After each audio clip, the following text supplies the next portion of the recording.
여러분 안녕하십니까? 용산 포럼의 송소구입니다. 지난 5월 21일부터 최저임금 심의가 시작됐습니다.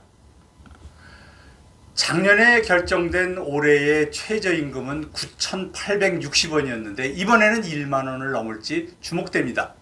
1.42% 그러니까 140원만 올라도 1만 원입니다. 노동계는 물가 상승을 감안한 큰 폭의 인상을 주장할 테고 경영계는 소규모 사업자들의 부담을 줄이기 위한 동결을 요구할 것이 뻔합니다. 업종별 구분 여부도 올해 큰 쟁점이 될 것입니다. 사실 그동안 물가가 터무니없이 많이 올랐습니다. 민주당은 윤석열 정부의 실정으로 물가가 오른다고 헛소리를 하는데 그 말을 믿을 만큼 국민은 바보가 아닙니다. 물가는 이미 윤석열 정부 출범 1년 전인 2021년에만 40% 넘게 올랐습니다. 40%.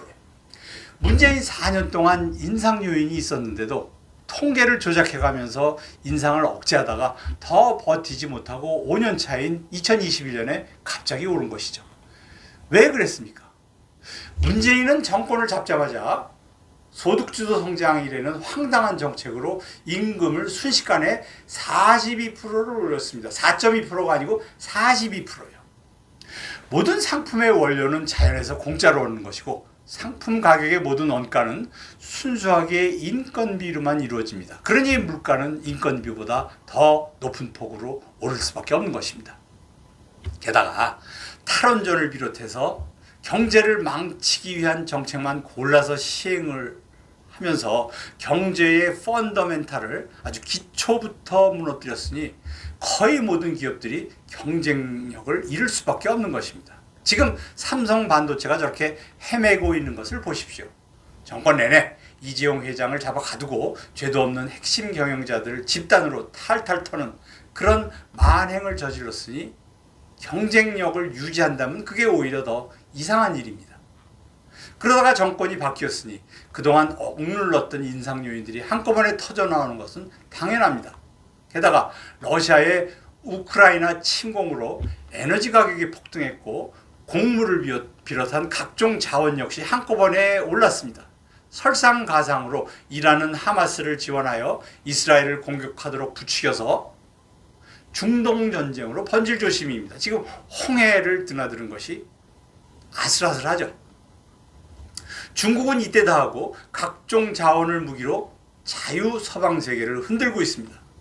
그래서 물가가 급격하게 오르는 것입니다.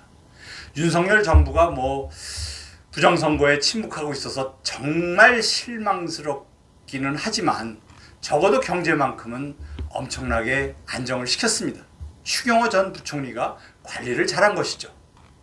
경제를 망쳐놓은 주범들이 자신들이 망쳐놓은 물가가 상승한다는 이유로 윤석열 정부가 경제를 파탄냈다고 악을 쓰고 있으니 세상에 이런 억지가 어디 있습니까? 그야말로 적반하장이죠. 지금 임금을 올린다면 그 임금 인상 때문에 물가는 더 큰 폭으로 오를 것입니다. 인상이 인상을 불러와서 인플레이션이 악순환되는 그런 결과를 낳을 것이고 오히려 가처분 소득 즉 실질 소득이 줄어드는 역효과가 날 것입니다.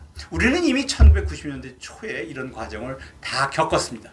기억을 못하고 있을 뿐이죠. 지금은 이런 인플레 심리와 이별해야 합니다.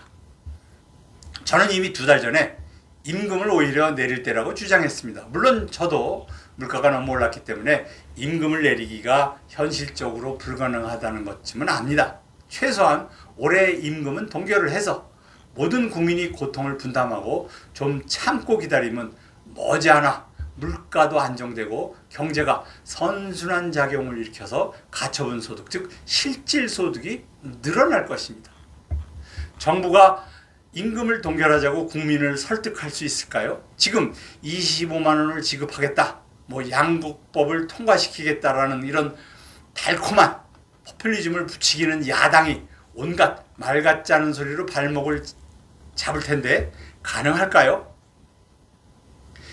윤석열 정부의 리더십을 기대해 봅니다. 대통령은 국민의 지적 수준이 생각보다 높다는 것을 잊지 말고 인내심을 갖고 설득하기 바랍니다. 감사합니다.